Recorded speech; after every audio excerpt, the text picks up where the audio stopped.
금세 사순절 5번째 날 예배의 자리에 나오신 성도님들을 주님의 이름으로 환영하고 축복합니다. 다 같이 기도 드리시겠습니다. 그분을 아십니까? 라는 주제 아래 금세 사순절을 시작하신 하나님 아버지, 오늘 새벽 5번째 시간 주님 예비하신 은혜와 복을 저희 가운데 충만하게 내려 주옵소서. 찬양으로 섬기는 강한일 목사님과 W팀을 복되게 사용하여 주시고 저희들 온전한 찬양과 경배를 올려드리도록 성령께서 인도하여 주옵소서. 내려주신 은혜들을 기대하며 예수님의 이름으로 기도드립니다. 아멘.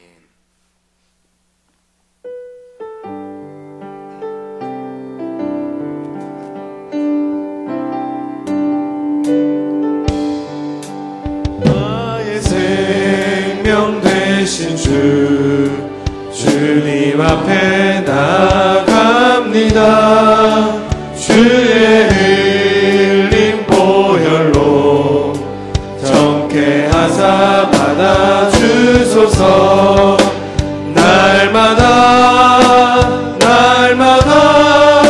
주를 찬송하겠네.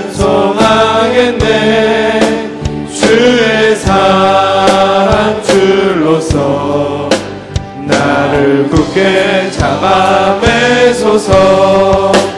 괴로운 세상 지낼 때 나를 인도하여 주소서. 주를 믿고 나가면 나의 길을 잃지 않겠네. 날마다 주를 찬송하겠네. 주의 사랑 줄로서 나를 굳게 잡아 매소서. 세상 살아갈 때에 주를 더욱 사랑합니다. 밝고 빛난 천국에 나의 영혼 들어가겠네. 날마다 주를 찬송하겠네. 주의 사랑 줄로서 나를 굳게 세상 살아갈 매소서.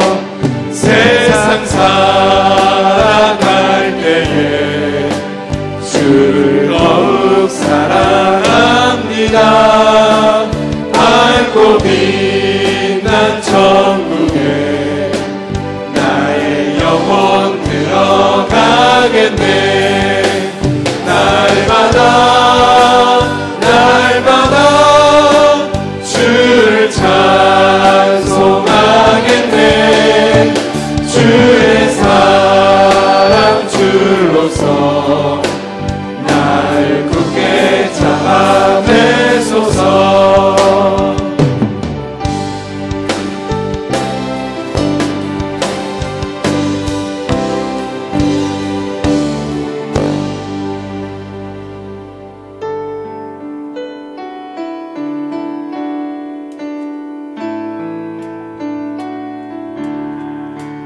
내 주의 보혈은 정하다 내 죄를 정케 하신 주 날 오라 하신다. 내가 주께로 지금 가오니 십자가의 보혈로 날 씻어 주소서. 약하고 주에도 주께로 나가면 힘 주시고 내 주함을 곧 씻어 주시네. 내가 주께로 지금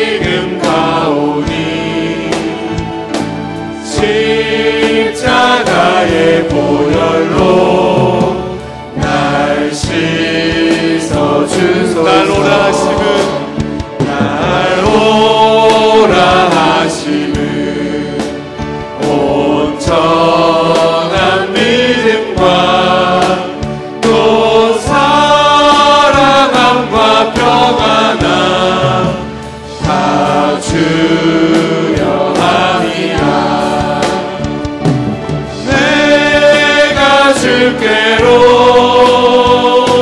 지금 가오니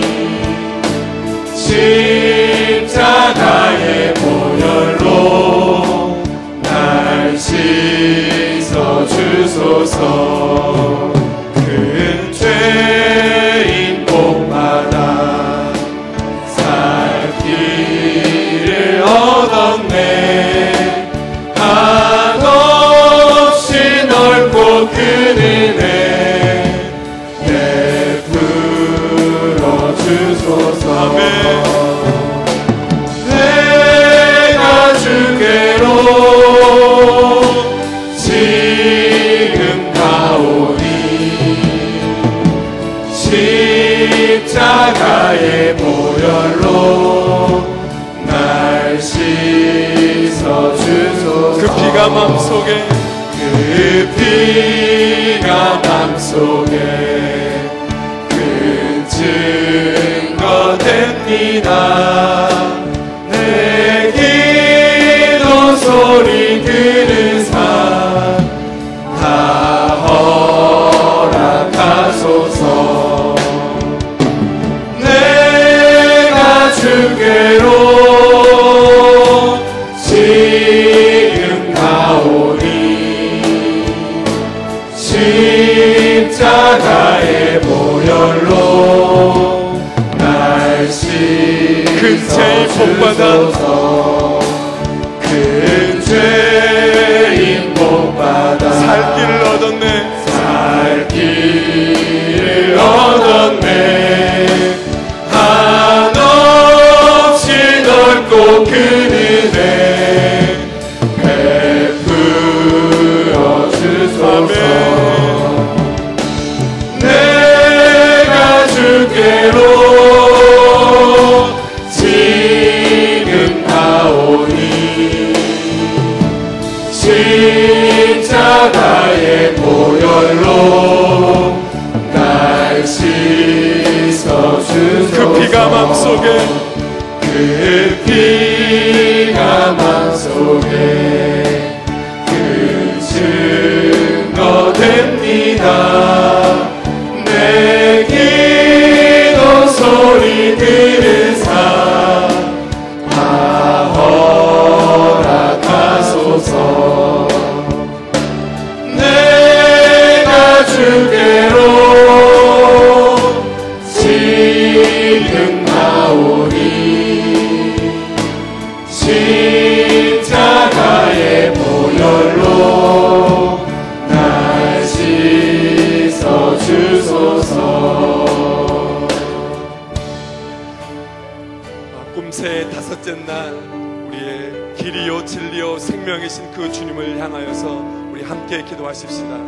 말씀을 전하시는 담임 목사님을 위해서 기도해 주시고 오늘 이 새벽에 주실 그 주님의 말씀을 기대하면서 우리 함께 기도하며 나가겠습니다. 우리 함께 기도하겠습니다. 하나님 감사합니다.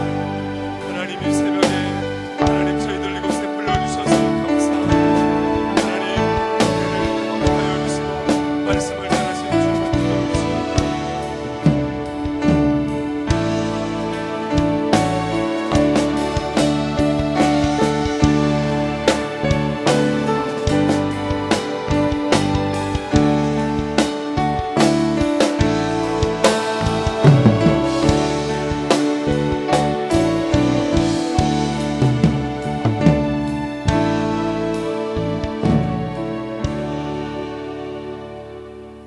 사랑과 은혜가 풍성하신 하나님 아버지, 몽골아가 울렌솔롱고를 살리신 생명의 주님께 감사하며 드리는 근본 꿈새를 통해 시간마다 은혜 내려주심을 감사합니다.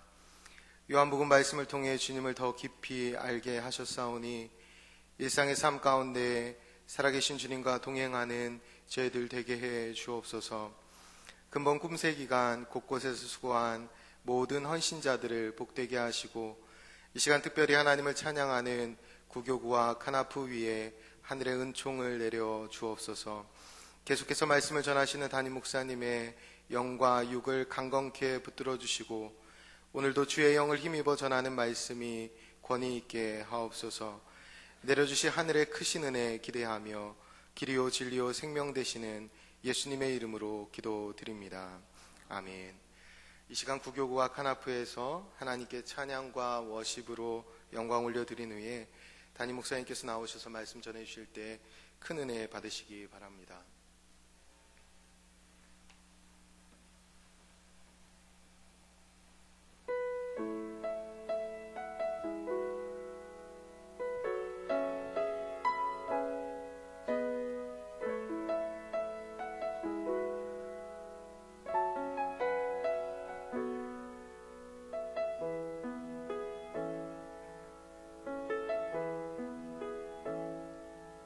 나는 길이요 진리요 생명이니라. 나로 말미암지 않고 아버지께로 갈 수 없는 나는 길이요 진리요 생명이니라. 목마른 자들 모두 내게로 나오라. 내게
주는 길이요 진리요 생명 되신 하나님 여호와 하나님이라. 나의 삶 모두 주관하시는 하나님 여호와 하나님이라.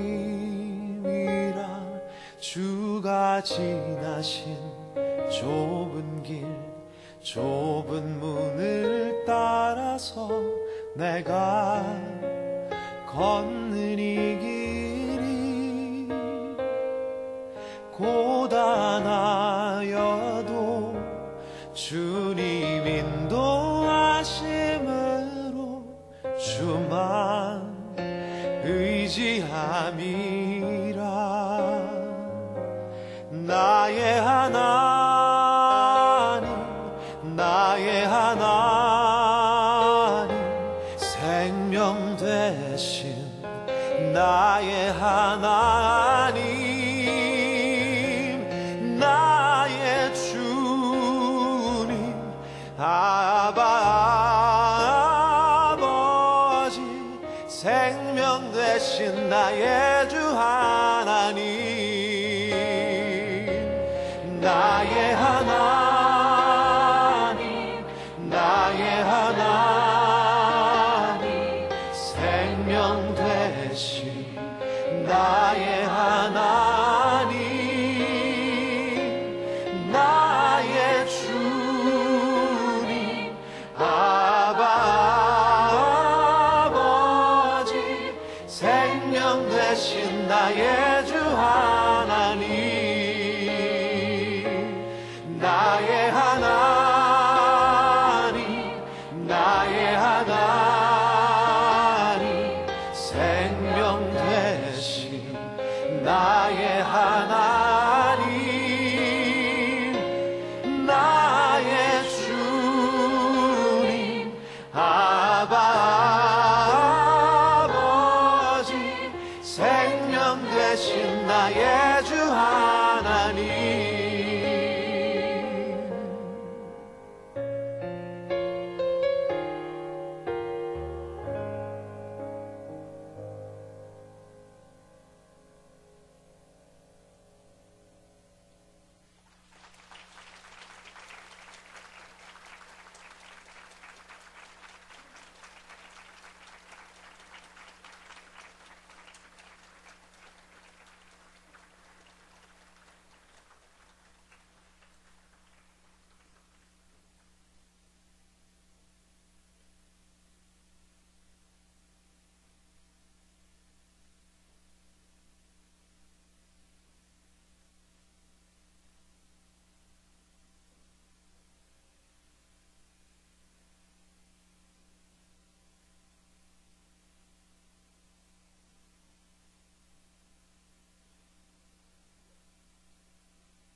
거기 내가 숨겨놨는데 어떻게 찾았어요? 오늘 청년들 참 고맙습니다. 저는 청년들을 볼 때마다 이 청년들이 우리 교회의 미래다 그 생각 때문에 아주 고맙고 또 가슴이 설레고 그렇습니다. 또 부장이신 우리 한종국 장로님하고 세 분의 우리 부감 우리 안수 집사님들 또 찬양할 때 같이 서 계시니까 너무너무 좋습니다. 오늘 내일 또 내일은 오늘 찬양을 예조이스 W팀 우리 청년부 주일 예배 찬양팀이 섬기셨고 내일은 예조이스 청년부 금요 예배 팀이 앞에 찬양을 인도하고 또 특송은 또 W팀이 담당을 하는데 진심으로 감사하고 또 우리 젊은이 여러분을 주님의 이름으로 진심으로 축복합니다. 우리 한번 청년들을 격려하면서 다시 한번 우리 박수하겠습니다. 주의 이름으로 크게 축복합니다. 고맙습니다.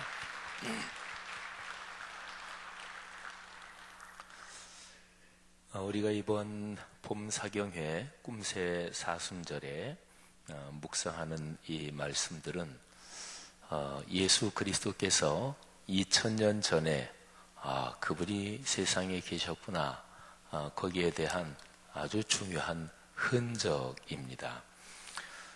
마태복음에 보면 이런 말씀이 있어요. 내 이웃을 사랑하고 또 원수를 미워하라 하였다는 것을 너희가 들었다. 그러나 나는 너희에게 말한다. 원수도 사랑해라. 뭐 이런 얘기. 마태복음에 나오는 너희가 이런 얘기를 들었다. 그러나 나는 너희에게 이렇게 말한다. 이런 표현이 아주 참 중요한 표현인데, 너희가 이런 얘기를 들었다 하는 얘기는 유대인들이 계속해서 배워온 율법의 말씀을 의미합니다. 그러니까 구약의 그 말씀이죠.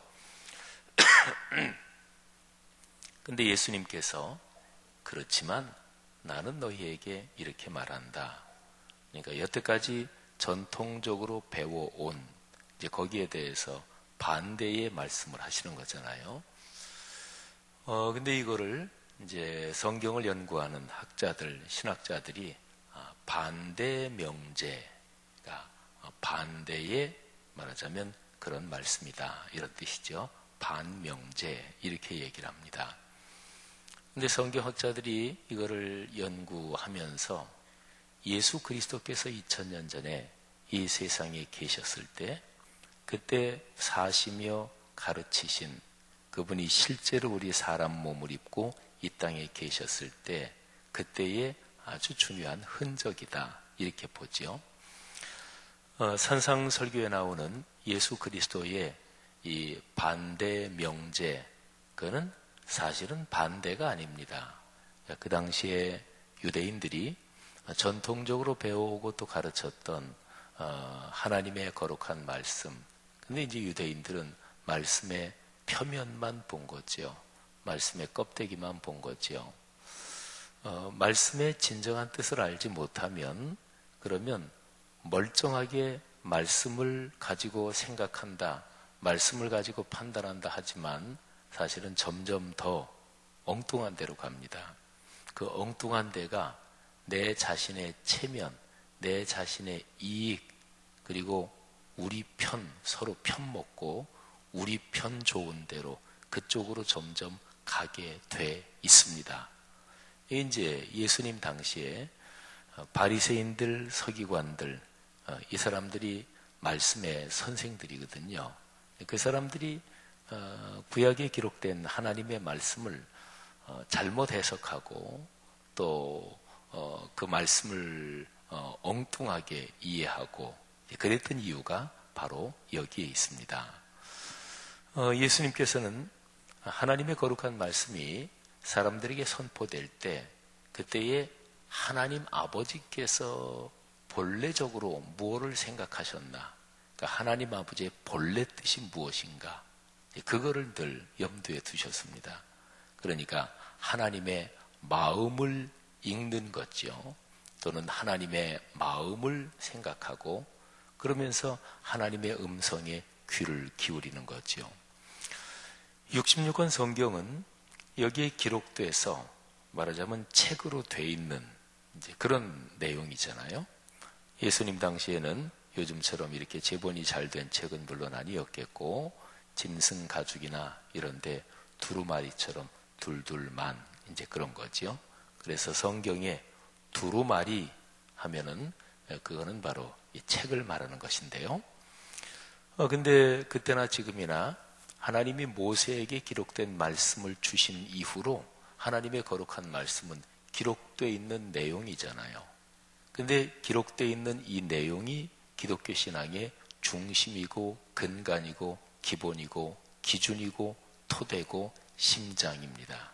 이거를 벗어나면 기독교가 아니죠. 근데 기록된 이 말씀을 어떻게 이해하고 어떻게 해석하느냐, 이제 그 문제가 또 걸리잖아요. 근데 바로 그 문제에서 사람은 자기 중심으로, 그러니까 아전인수격으로 말씀을 해석한단 말이죠. 아전인수격으로 또는 내게 이익이 되는 방향으로, 그리고 내 고집대로 이런 식으로 이제 말씀을 해석하면 멀쩡하게 기록된 말씀이 있는데 사실은 이 말씀을 주신 하나님하고 점점 멀어지고, 그리고 어느 정도 되면 아예 하나님하고 대놓고 충돌합니다. 대놓고 충돌하고 대놓고 하나님하고 반대편에 서게 돼요.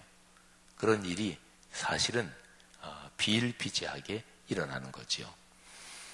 예수 그리스도께서 이 땅에 오셔서 아주 독특하게 해주신 말씀들이 있어요. 그러니까 그 당시에 율법의 선생인 바리새인들, 서기관들이 보기에는 저자가 하나님의 말씀을 깬다, 하나님의 말씀을 그냥 엉망으로 자기 멋대로 가르친다. 근데 그런 부분마다 거기에는 예수 그리스도께서 하나님 아버지께서 주신 말씀을 하나님 아버지의 마음으로 들어가서, 그래서 하나님 아버지의 진정한 음성을 듣는 예수 그리스도의 가르침이 거기 있는 거죠. 산상설교에 있는 그 반대 명제, 그것도 이제 그런 부분 중에 하나고요. 그리고 요한복음에 나오는 7번에 걸친 예수님의 자기 선언, 예수님의 자기 계시, 이것도 그런 증거 중에 하나입니다. 그래서 하나님의 말씀을 전한다는 것은 어디 뭐 좋은 교훈이나 또 좋은 처세훈이나 또는 인생 살아가는데 이렇게 살아가면 훨씬 좋다, 이렇게 살아가면 정신적으로 행복해진다, 정신이 행복해지면 신체도 건강해진다, 이렇게 하면 가정에서 자녀를 기르고 또는 인생길을 걸어가는데 굉장한 유익이 된다, 뭐 제가 지금까지 표현한 이런 얘기들, 설교를 통해서 그런 것이 연관이 될 수도 있어요. 그런데 이제 근본적으로 하나님의 말씀을 전한다는 것은 66권 성경에 기록된 이 진리를 선포하는 거죠. 그리고 이 진리를 선포하면서 이 진리가 우리의 삶에 이어질 때, 우리의 삶에서 실천될 때 이런 유익이 있고 이런 복이 있고 이런 기쁨이 있다, 뭐 이렇게 되는 거죠. 그래서 하나님의 말씀을 전한다는 것 또는 신앙생활하면서 주님의 말씀에 귀를 기울인다는 것은 성경에 있는 근본적인 진리, 그 진리를 갈망하는 거예요. 그래서 진리에 귀를 기울이는 거예요. 그 거룩한 복음의 말씀, 그거를 사모하는 거예요. 그렇게 신앙생활을 해야 신앙생활하면서 점점 신앙이 성숙합니다.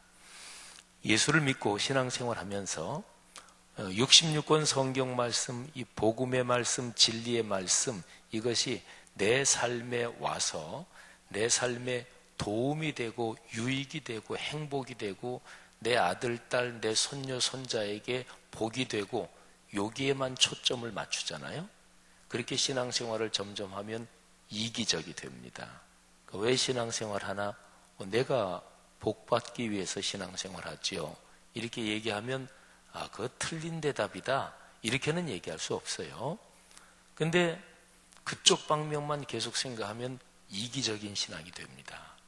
그래서 나에게 이익이 안 된다, 그러면 거절합니다. 나에게 도움이 안 되고 또는 내 이익을 침해한다, 그러면 발끈합니다. 이건 그리스도인의 모습이 아니죠, 그렇죠? 그러니까 예수 그리스도께서 가르치신 말씀, 그거는 예수께서 오시기 전에 하나님이 이미 주신 구약 성경의 말씀을 예수 그리스도께서 풀어주시고 해석해 주신 거예요. 근본적으로 예수님은 하나님이시니까, 사람 몸을 입으신 하나님이시죠. 그 하나님이 직접 오셔서 말하자면 당신이 옛날에 주신 말씀을 내가 이 말씀 준 게 이런 뜻으로 준 거다, 이 말씀에 담긴 내 원래 뜻이 이런 거다, 그렇게 풀어주신 거하고 똑같은 거잖아요. 그러니까 신앙생활하면서 나한테 이익이 된다, 혹은 이걸 통해서 내가 어떤 이득을 얻는다, 이걸 통해서 우리 가정이 이런 복을 받는다, 그거는 결과로서 당연히 와요. 근데 우리가 늘 관심을 가지고 또 늘 우리의 마음을 집중해야 되는 것은 진리를 사모하는 거예요. 말씀을 사모하는 거예요. 하나님의 음성에 갈급하는 거예요. 예수님께서 산상설교 마태복음 5장 제일 처음 여시면서 심령이 가난한 자는 복이 있나니 말씀하셨죠. 심령이 가난하다, 이거는 하나님의 거룩한 진리, 하나님의 복음에 대해서 갈망하는 그런 마음 상태를 말하는 거거든요. 그럴 때의 신앙이 계속 성숙합니다. 그러니까 하나님의 뜻이 무엇일까? 예수님의 가르침의 본래 그 뜻이 무엇일까? 그리고 하나님께서는 지금 이 말씀을 나에게 주시면서 하나님 아버지의 심정은 무엇일까? 이거를 늘 생각하고 거기에 대해서 간절한 마음을 가지고 있으니까 자연스럽게 하나님을 닮아가는 거예요. 예수 그리스도를 닮아가는 거예요. 여러분, 이게 신앙의 근본적인 복이고 신앙의 요체고 핵심이죠. 신앙생활을 하면서 하나님의 거룩한 말씀에 대한 이런 갈급함이 우리 모두에게 갈수록 깊어지면 좋겠습니다. 그런 축복이 여러분 모두에게 함께 하시기를 주의 이름으로 축복합니다. 예수님께서 7번에 걸쳐서 나는 이런 존재다, 이렇게 자기 자신을 스스로 말씀하신 자기 선언, 자기 계시, 이거는 다 그 요한복음의 문맥을 보면 거기에 구체적인 그런 그 상황이 다 연결이 되어 있습니다. 예를 들면 제일 첫 번째 나는 생명의 떡이다. 그 바로 그 상황이 오병이어의 기적을 예수님이 행하셨고, 그래서 사람들이 떡을 먹고 그것 때문에 흥분해 있고 이런 상황하고 연결이 되어 있는 거거든요. 그러니까 그 상황하고 연결해서 내가 생명의 떡이다. 그러니까 예수님은 참 자상하게 가르치신 분이에요. 어렵게 가르치신 게 아니고, 지금 떡 문제, 오병이어의 사건에 그 흥분이 아직 가시지 않은 그 군중들의 머릿속에는 이제 예수님만 딱 보면, 아, 저분이 오병이어의 기적을 베푸신 분, 아, 오병이어의 기적, 그 감격이 대단했지. 온통 그 생각이 가득한데 예수님께서 그 사람들한테 떡을 가지고 자신이 누구인지 말씀해 주신 거죠. 내가 생명의 떡이다. 그러니까 너희들이 오병이어의 기적에서 본 떡, 그거는 잊어버려야 된다. 그래야 너희가 나를 만날 수 있다. 그러니까 떡은 잊어라, 나를 봐라, 이렇게 말씀하신 거예요. 생명의 떡이다. 그런 그 도발적인 그 표현이 있지요. 공자가 죽어야, 그래야 유교가 산다, 이런 얘기가 있어요. 그리고 또 그거하고 비슷한 표현으로 예수가 죽어야 교회가 산다, 이런 표현도 있습니다. 굉장히 도발적인 표현이에요. 예수님께서 오병이어의 기적을 베푸셨는데 사람들의 관심 또 생각은 온통 거기에 지금 꽉 매여 있어요. 와, 오병이어의 기적 얼마나 대단하고, 그때 직접 그 자리에 참여한 사람들로서는 그 감격이 얼마나 대단했겠어요. 여러분이 지금까지 살아오시면서 인생에서 겪은 일 중에서 굉장히 엄청나고 대단한 그런 일을 한번 생각해 보세요. 근데 그 현장에 여러분이 있었어요. 그러면 그거는 잊혀지지 않는 거잖아요.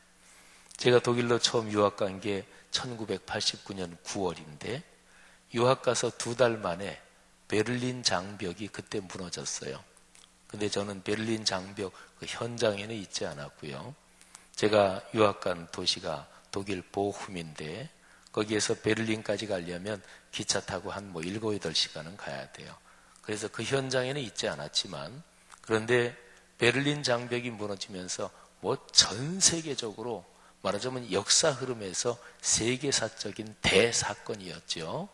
근데 저는 베를린 장벽, 거기에는 베를린에는 안 있었지만 어쨌든 저는 독일에 있었는데 그때 당시 독일에 가서 텔레비전이 아직 제가 없었을 때예요. 그래서 라디오 방송을 들으면서 독일 사람들 또는 전 세계 뭐 뉴스 이런 게, 근데 제가 독일어를 아직 충분히 이해하지 못할 때였지만 근데 그 감격을 충분히 느낄 수가 있었고, 말하자면 베를린 장벽이 무너지던 바로 1989년 11월 달에 저는 독일이라는 현장에 있었던 거죠. 그게 잊혀지지 않아요. 그래서 우리나라 통일 이런 얘기 나올 때마다 저는 그 생각이 가끔 떠올라요. 그래서 통일 문제에 대해서 어디 글을 써달라고 부탁을 할 때 제가 이제 그 얘기도 몇 번 이렇게 내가 그때 이런 상황에 있었다 이거를 썼던 적이 있습니다. 문재인 대통령하고 북한의 김정은하고 이 두 사람이 이제 판문점에서 만나고, 또 더군다나 트럼프 대통령하고 김정은하고 두 사람이 만난다. 이거는 역사 흐름에서 세계사적인 사건이 될 것입니다.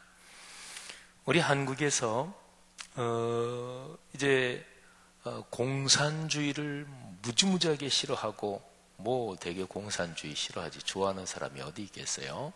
또 특별히 6.25 전쟁 겪으시면서 또는 빨갱이 이런 표현이 머릿속에 깊이 있으신 그런 아주 애국하고 나라를 위해서 전투하시고 이런 분들, 그런 분들 생각에는 이제 북한의 지도자가 아주 악마 같고 뭐 이렇다는 생각을 가진 사람들이 많이 있을 거예요.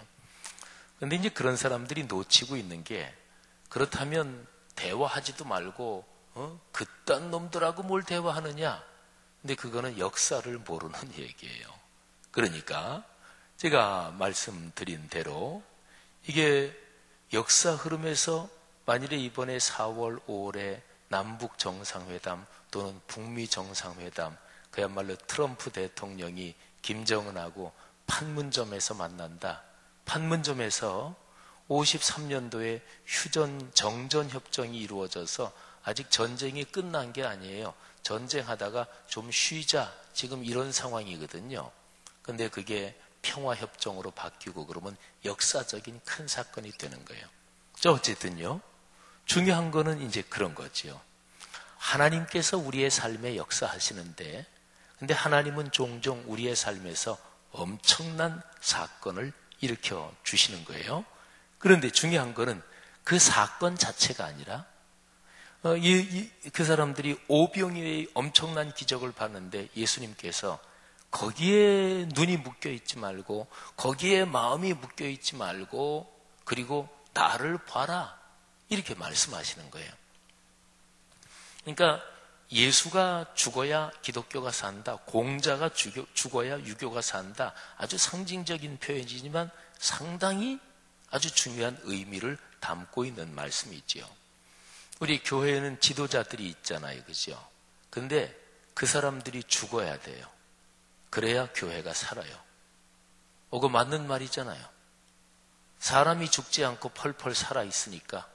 그러니까 예수는 살지 못하고, 교회는 살지 못하고, 복음은 살지 못하고, 온통 사람만 보이는 거예요. 사람이 죽어야 돼요. 그래야 예수가 살아요.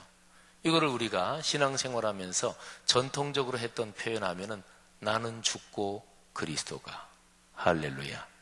사랑하시는 여러분, 내가 죽어야 돼요. 그래야 그리스도가, 또 예수 그리스도의 복음이 살아나요. 어쨌든요, 생명의 떡이다. 요거는 구체적으로 오병이어의 기적을 베푼 그 사건하고 연관해서 예수님이 그렇게 말씀하십니다. 하나만 더 잠깐 말씀드리면, 나는 세상의 빛이다. 당시에 바리새인들과 서기관들이 율법의 선생이었어요. 근데 이 사람들이 율법을 제대로 해석하지 못하고 제대로 가르치지 못하는 거예요. 제대로 깨닫지 못하는 거예요. 그러니까 율법, 하나님의 말씀을 가지고 자기들의 이익을 위해서, 자기들의 기득권을 지키기 위해서 그거를 무기로, 수단으로 사용해 먹고 있는 겨우 그 정도 상황이에요. 그들의 지각이 흐려졌지요. 그들의 판단 또는 그들의 마음이 어두워졌지요. 그러니까 제대로 판단하지 못하는 거예요.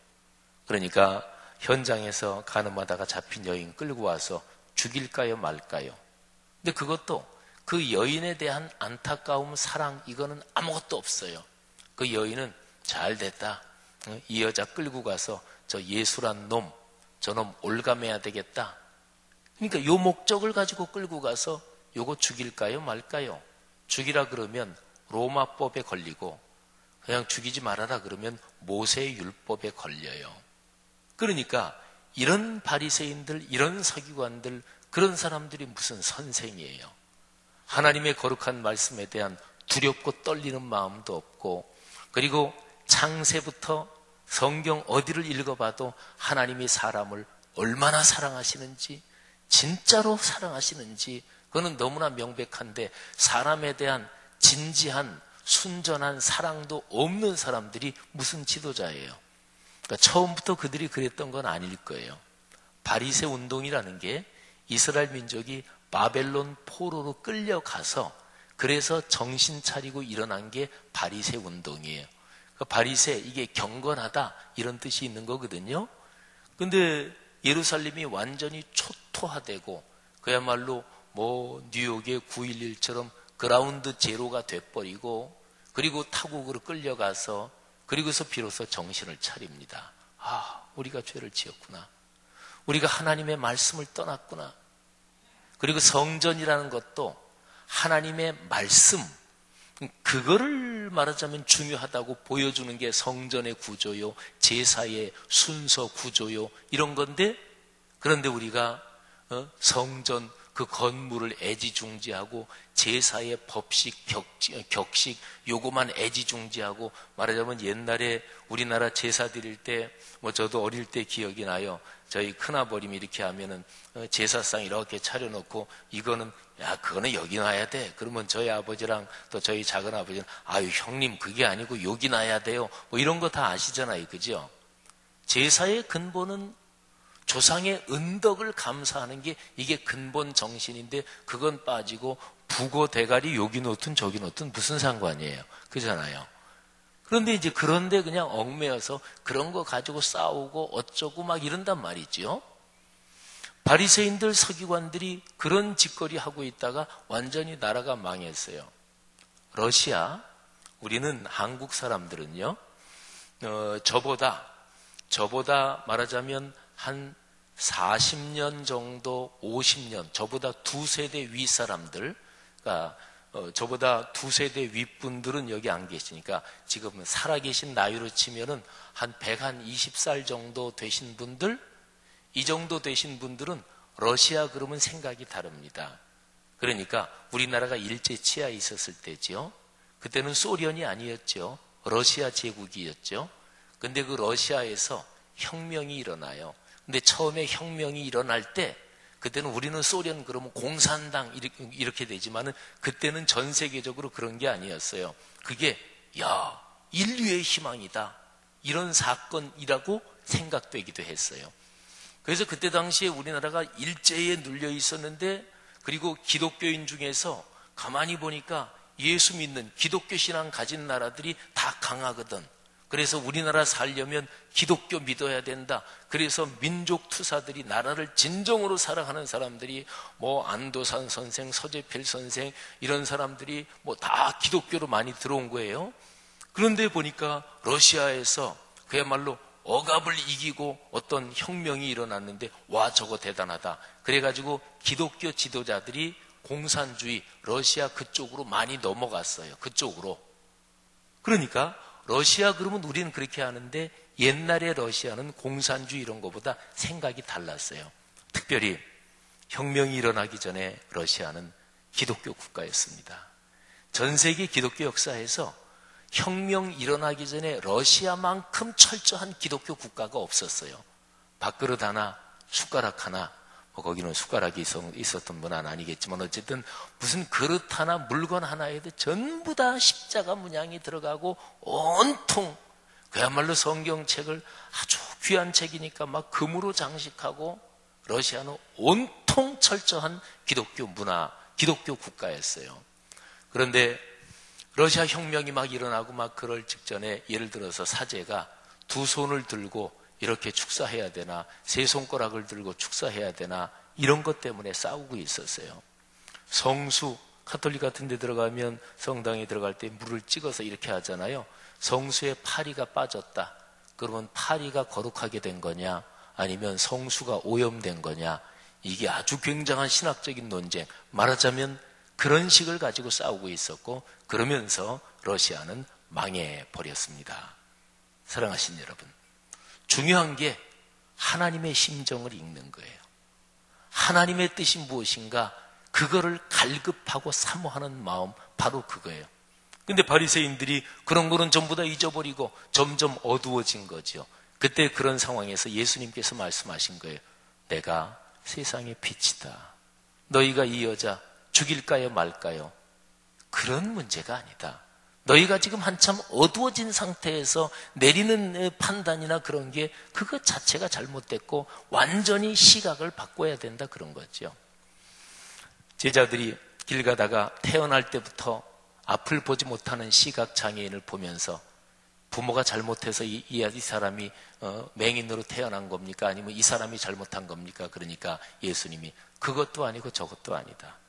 하나님 아버지의 영광을 드러내기 위한 것이다.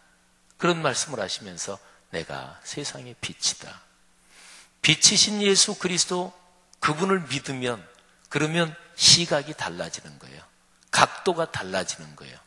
그런 사람이 하는 얘기, 그런 사람이 내리는 판단은 뭐가 다른 거지요. 그건 바로 주님께로부터 지혜가 오는 것이기 때문에 그렇습니다. 사랑하신 여러분, 오늘 우리가 살펴볼 예수님의 자기 선언은 이런 거예요.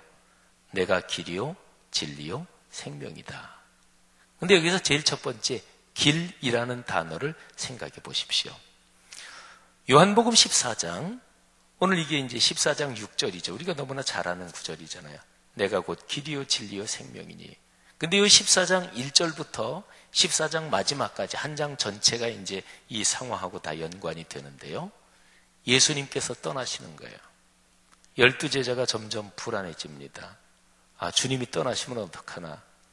근데 예수님이 어떤 길을 가시는지 12제자는 사실은 잘 몰라요. 예수님이 십자가 사건을 예고도 하셨거든요. 근데 아마 제자들 중에서는 예수님은 여태까지 비유로 이런저런 거를 많이 가르치셨어요. 그러니까 아, 십자가 이것도 아마 비유겠거니 이렇게 생각한 사람도 많이 있었을 거예요. 예수님 당시의 사람들한테 십자가 처형, 그러면 그거는 누구나 훤히 알아요. 십자가 처형이 뭔지. 예수님이 오시기 전에도 영화에 보면은 스팔타커스 이런 영화 있잖아요. 로마 시대 그린 영화, 거기 보면은 노예들이 반란을 일으켰는데 십자가에 쫙 못 박아 죽이고 이런 거 있잖아요. 그러니까 십자가 처형은 로마 제국이 자기들의 통치를 계속 이어가기 위해서 예를 들어서 반란을 일으킨 자들이나 이런 사람들한테 표본적으로 하는 공개 처형 방법이었어요. 공개 처형하는 거예요. 많은 사람들이 모인 데서 아예 다 보이도록 십자가 공개 처형을 하는 거죠.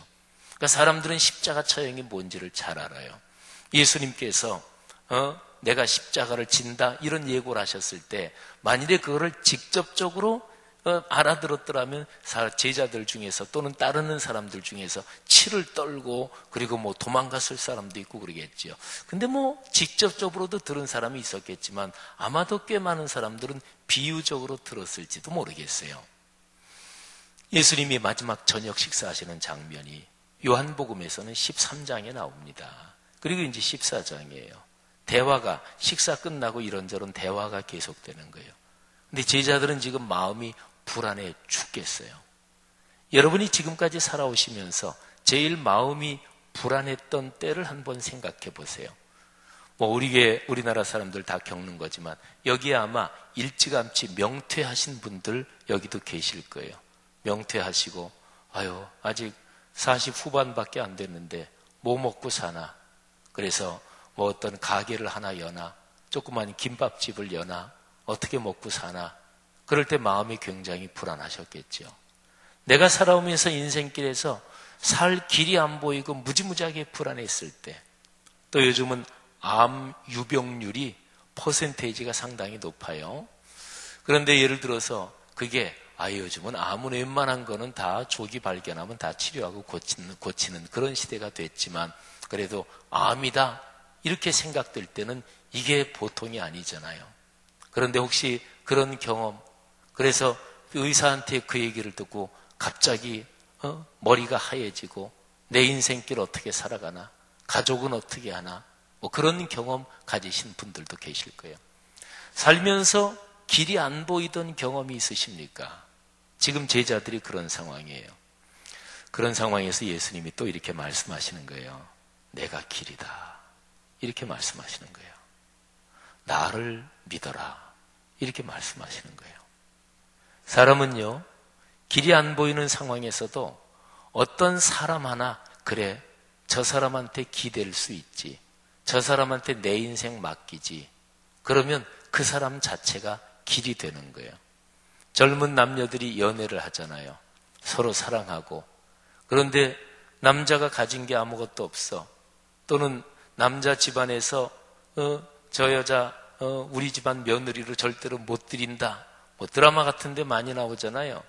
근데 그 두 남녀가 뜨겁게 사랑하면 두 남녀에게는 다른 거 아무것도 필요 없어요.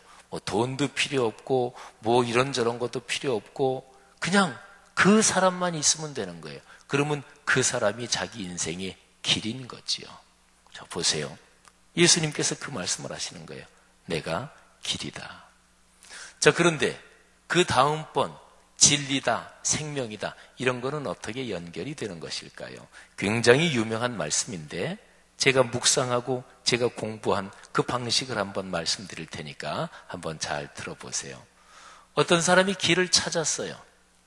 이렇게 하는 게 맞아. 예를 들어서 여러분이 직장 생활하면서 또는 저 같은 경우는 목사로 살아가면서 목사로서 이렇게 하는 게 맞아. 근데 사실은 현실적으로 이렇게 하는 게 맞아. 신앙인은 당연히 이렇게 해야 돼. 알면서도 못할 때가 있어요. 목사도 있어요. 교계 관계 때문에 이런저런 사람과의 관계 때문에 못할 때도 있어요. 그러니까 이게 길인 건 알아요.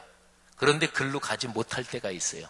인간 관계 때문에, 체면 때문에 저 사람한테 신세진 것 때문에 부탁하는데 이거 부탁 들어주면 안 되는 건데 사실은 이거는 부정인데 이거는 편법인데 그리스도인으로서 마땅하지 않은 건데 인간관계 때문에. 그래서 교단 정치하는 사람, 일반 정치도 마찬가지고 정치하는 사람들은 인간관계를 굉장히 많이 꿰뚫고 그걸 알아요. 그래서 너 어떤 사람을 설득하려면 이 사람이 누구한테 신세를 졌나 그래서 3 쿠션을 돌리는 거예요. 죄송합니다. 너무 전문 용어를 써서. 하여튼 그래서 이 사람한테 부탁하면 이 사람이 꼼짝 못해. 그리고 이 사람이 같은 고향 출신이야. 알아보니까 이 사람이 고등학교 동창이야. 이 사람이 옛날에 이 사람한테 어려울 때 신세 졌어. 그런 걸 가지고 올가매는 거예요. 저는 생각하기를 사람이 살아가면서 인생에 그런 지혜도 필요하지만 그게 주가 되면 신앙 성장은 없습니다. 모든 거 그렇게 풀 거 아니겠어요? 근데 제일 기준은 하나님의 뜻이 뭐냐? 이게 기준이 있잖아요. 그거 없는 게 무슨 신앙이에요? 사랑하신 여러분, 자, 길이 이게 맞아요. 그런데 글로 갈 수 있을까요? 요거는 또 별개의 문제예요. 뭐를 알아요. 근데 아는 대로 행할 수 있을까요? 요거는 별개의 문제예요.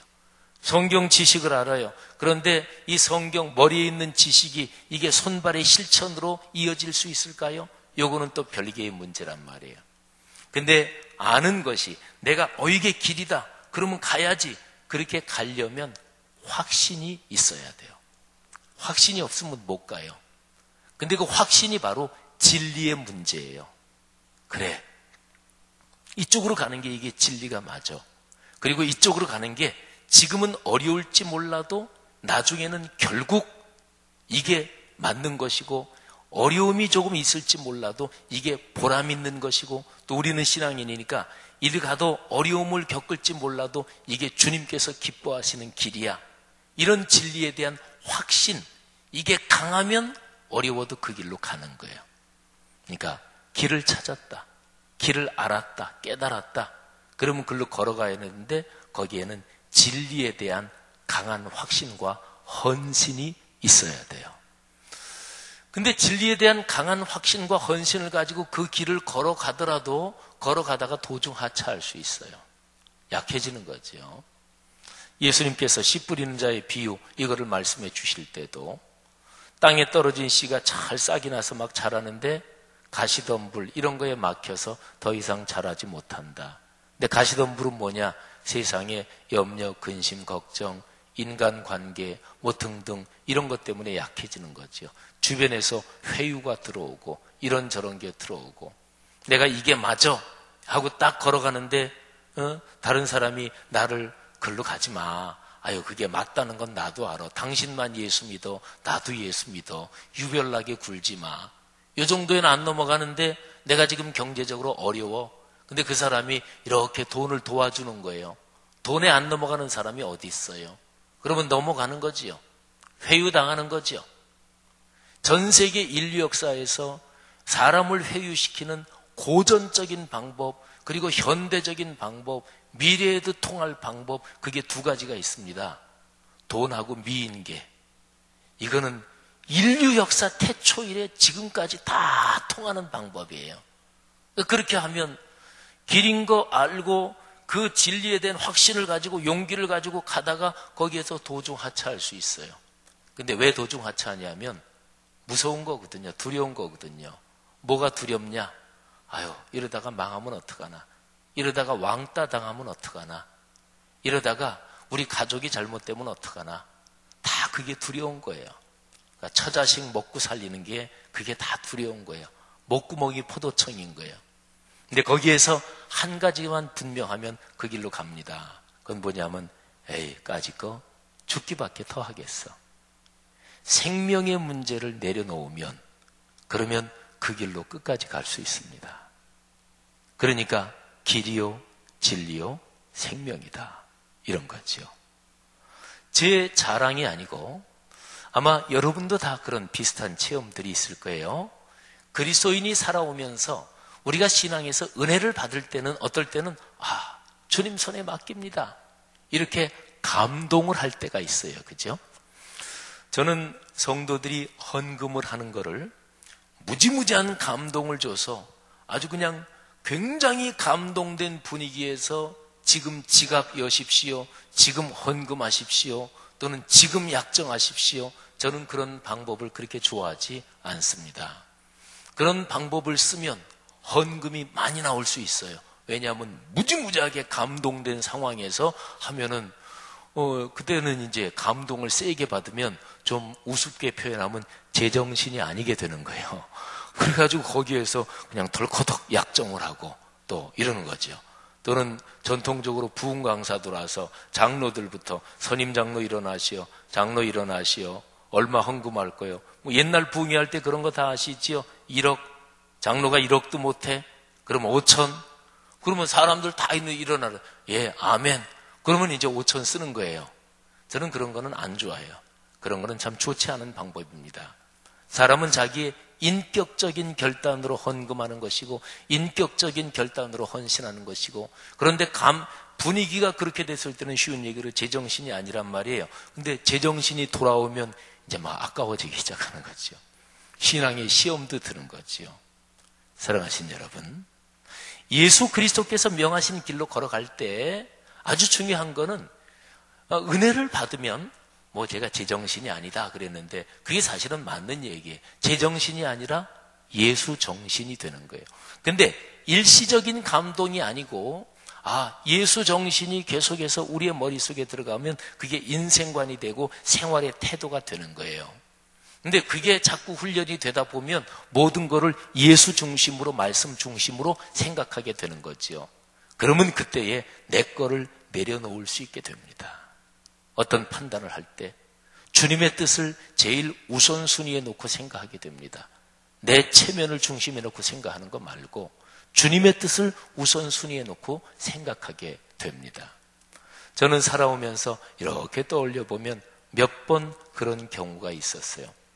강원도 오대산 자락에서 목회할 때 그때 은혜를 크게 받고 저는 신학교 들어갈 때부터 독일로 유학 가는 게 오매불망 꿈에도 잊지 못하고 한시도 잊은 적이 없는 제 젊은 날의 꿈이었는데, 그런데 강원도 오대산 자락에서 목회를 하면서 성도들을 섬기면서 성도들이 말씀의 은혜 받고 변화되고 이런 걸 보면서 이런 게 목회의 이게 핵심이구나. 그러면서 그때 하나님 앞에 집사람이랑 그런 기도를 드렸어요. 하나님, 독일 유학 안 가도 좋습니다. 주님의 뜻이면 오대산 자락 여기에서 평생 목회하겠습니다. 그러니까 저로서는 진짜로 제 삶에서 제 삶의 자존심이 걸려있고 제 삶의 정체성이 걸려있고, 좀 과장해서 표현한다면 제 삶의 생존이 걸려있는, 생명이 걸려있는 독일 유학도 거기에서 하나님 앞에 진짜 순수한 마음으로 내려놨어요. 주님의 뜻이면 그냥 이 오대산 자락에서 평생 목회하겠습니다. 독일 가서 유학 공부 거의 끝나고 박사학위 이제 거의 다 끝날 즈음에, 독일은 교민들이 한국 사람이 많지 않기 때문에 목사로서 목회한다 그러면 야, 목회해볼 만하다, 목회 한번 성공해보고 싶다, 그럴 곳이 전혀 아니에요. 미국도 가면 뉴욕, LA 한국 사람들이 많은 데 가서 한번 크게 목회해본다, 목사로서는 그럴 곳이 한국 사람이 많은 곳이잖아요. 독일은 그런 곳이 아니거든요. 근데 독일의 목회자들이 한국 사람이 점점 없고, 독일 정부가 비자 컨트롤을 강하게 해서 자꾸만 유학으로 오는 목사가 대개 교회 목회를 하는데 사람들이 점점 떠나지, 어디에 목사가 비면은 목회할 목사가 없는 거예요. 그런 상황이 너무나 안타까워서, 그래서 제가 마지막 유학 거의 끝날 때는 제가 2교회를 맡았어요. 한 교회 설교하고 또 그 다음에 바로 저쪽으로 가서 설교하고, 목사가 없었으니까. 그러면서 안타까운 마음으로 그때 또 집사람이랑 그런 기도를 했어요. 하나님의 뜻이면 한국 돌아가지 않고 그냥 여기 남겠습니다. 신학박사 학위를 독일에서 받은 사람으로서 독일에 남는 거는 그게 사실은 일반적인 판단으로, 그냥 통속적인 판단으로 보면 이게 이익이 되는 판단이 아니에요. 근데 그때 순수하게 그렇게 놨어요. 주님의 뜻이면 한국 돌아가지 않고 여기 남겠습니다. 내 거 다 내려놓은 거죠. 나중에 한국 다시 돌아와서 이런저런 우여곡절 끝에 제 마음에 불평, 불만이 차오르고, 그리고 제 마음에 은혜가 점점 떨어질 그때에, 그때 1996년 겨울 어느 때 저 부천에 있는 서울신학대학 옛날 대강당에서 어느 날 새벽에, 저는 세상에 태어나서 제가 제일 많이 울어본 게 한 2번, 3번 정도, 한 2번 기억이 나는데, 그 중에 한 번이 그때 서울신학대학 옛날 대강당에서 새벽 예배 끝나고 진짜 펑펑 울었어요. 하나님, 제 교만을 용서해 주옵소서. 제가 이후로 걸어가는 길에서 주님께서 가라시는 곳에 제가 가겠습니다. 주님께서 하라시는 일을 하겠습니다. 주님의 뜻에 제 남은 인생을 맡깁니다. 진지하게 그렇게 그때 또 다 내려놨지요. 저는 가끔 좀 그런 기질이 있어서 우리 교회 이제 저를 아끼시는 장로님들이 아유, 목사님 그런 얘기 좀 하지 마셔요. 이렇게 저한테 권면하고 저를 아껴주시는 마음으로, 저는 어떤 때 그런 생각도 있어요. 어떤 진짜 내가 목사로서 중요하다 그러면 내가 그리스도인으로 이거는 진짜 중요한 문제다, 이거는 아니다, 그러면 저는 목사직을 걸고 한다. 아유, 목사 노릇 이만큼 하면 됐지, 뭐 하나님의 뜻이면 목사직 걸고 하지. 저는 가끔가다 그런 기질이 발동할 때가 있어요. 제가 전에 목회하던 교회에서 교회 기부금 영수증 끊어주는데 그 성도가 1년에 한 150만 원 헌금했다. 근데 한 300만 원 헌금한 걸로 끊어줘라. 근데 그건 아니죠. 그건 목숨을 걸고 아니죠. 삼위일체 하나님의 이름이 걸려있는 게 교회 직인이란 말이에요. 근데 그거를 가짜 서류에 찍어준다고? 그거는 목사의 목숨을 걸고 목회를 못하는 한이 있어도 그건 안 되지. 그잖아요. 그러니까 저는 진짜로 이게 신앙적으로 중요하다 하면 그런 기질이 발동해요. 내가 목사 못하면 못하지, 이거는 아니다. 그때는 이제 구조로 말하면, 주님, 제가 지금 인생길 걸어가는 거 다 내려놓겠습니다. 주님 뜻이 아니면, 주님 뜻에 안 맞는 거 그 길로는 제가 못 가도록 하나님이 저를 지켜주십시오, 이러는 거지요. 사랑하신 여러분, 예수님께서 말씀하십니다. 내가 길이다, 내가 진리다, 내가 생명이다. 여러분, 인생길이 안 보이십니까? 요즘 너무도 우리 교회 고마운 젊은이들 취업 안 되고 너무나 막막한데, 근데 구체적인 솔루션은 우리 한국 사회 전체에서 우리 젊은이들이 희망을 가져야 이 나라 이 민족이 다음 세대가 있는 건데, 젊은이들이 희망을 갖고 사랑하고 연애하고 그리고 결혼해서 아이를 낳고 그 아이를 기르면서 행복하고 그래야 이 나라가 희망이 있는 건데, 아이를 출산율 저조하다 이건 둘째치고 젊은이들이 결혼할 여건도 안 되는 이 사회, 이거 어떻게 풀어야 되나, 그 솔루션을 이 나라에서 아는 사람이 별로 없고 누가 안다 그래도 실행할 용기도 별로 없고, 근데 어쨌든 구체적인 솔루션을 제시해 줄 사람은 없고, 저도 솔루션이 이거다 이렇게는 모르지만 성경 말씀에 근거해서 말씀드리면 예수 그리스도가 길입니다. 그리고 예수 그리스도께서 말씀하신 그 길로 가는데 중요한 거는 말씀, 진리의 말씀, 복음의 진리, 여기에서 계속해서 공급을 받아야 돼요. 그래서 계속 말씀이 가르치는 게 내 마음에 확신이 돼야 돼요. 하루하루 한 주 한 주 이게 확신이 돼야 돼요. 안 그러면 그 길로 가다가 도중하차예요. 누구나 겁나는 거거든요. 자기 생명의 문제 걸리는데 겁나지 않는 사람 어디 있어요? 내가 사는 집단에서 왕따 당한다는데 겁나지 않는 사람 어디 있어요? 왕따 당하는 거 무지무지하게 힘든 거거든요. 그런 원리를 잘 아는 사람들은 이렇게 해가지고 너 이 그룹에 안 들어와? 너 왕따 시킬 거야? 이런 교활한 짓을 하는 사람들이 세상에는 어디든 있거든요. 근데 그리스도인은 하나님 앞에서 자유로운 존재입니다. 진리 앞에서 자유로워야지 어떤 인간 집단에 왕따 당하고 그 집단에 들어가고 이렇게 살면 안 되는 거잖아요. 그럴 때에 내 생명이 하나님의 손에 있다, 이 확신이 있으면 그 길로 가는 거예요. 그리고 그렇게 예수를 믿는 사람들의 건강한 연대, 그런 예수를 믿는 사람들의 공동체, 이 안에 있으면 같이 걸어갈 수가 있잖아요. 교회는 그런 곳이에요. 성락성결교회는 그런 곳이에요. 우리는 말씀삼 공동체잖아요.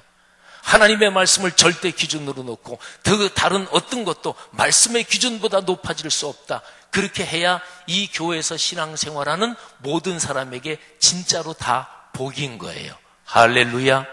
사랑하신 여러분, 이 유명한 구절, 내가 곧 길이요 진리요 생명이니 나로 말미암지 않고는 아버지께로 올 자가 없느니라, 이렇게 붙잡고 인생길을 걸어갈 때 우리는 방향이 정확한 거예요. 저 천성 향하여 하늘아버지의 집을 향해서, 아버지의 품을 향해서 우리가 걸어가게 되는 거죠. 성도 여러분, 참 복된 길로 우리는 걸어가고 있어요. 할렐루야. 이 길이 평생 우리의 삶에 복이 되기를 주님의 이름으로 축복합니다. 기도하겠습니다. 들은 말씀 끌어안고 하나님 앞에 자유롭게 기도하시다가 돌아가시겠습니다. 봄사경의 꿈새 사순절, 내일 새벽, 그리고 주일 예배 말씀 2번 남았습니다. 하나님, 오늘 이번에 이 말씀을 통해서 삼위일체 하나님, 주 예수 그리스도 더 깊이 알게 하옵소서. 특별히 오늘 말씀, 길이요, 길을 알았으면 걸어가야 되는데 진리의 확신을 주시고, 걸어가다가 도중 하차하지 말아야 되는데 내 생명 문제는 주님 손에 달린 거지 그 어떤 다른 사람 손에 달린 게 아니다, 이 확신을 갖고 걸어가게 하옵소서.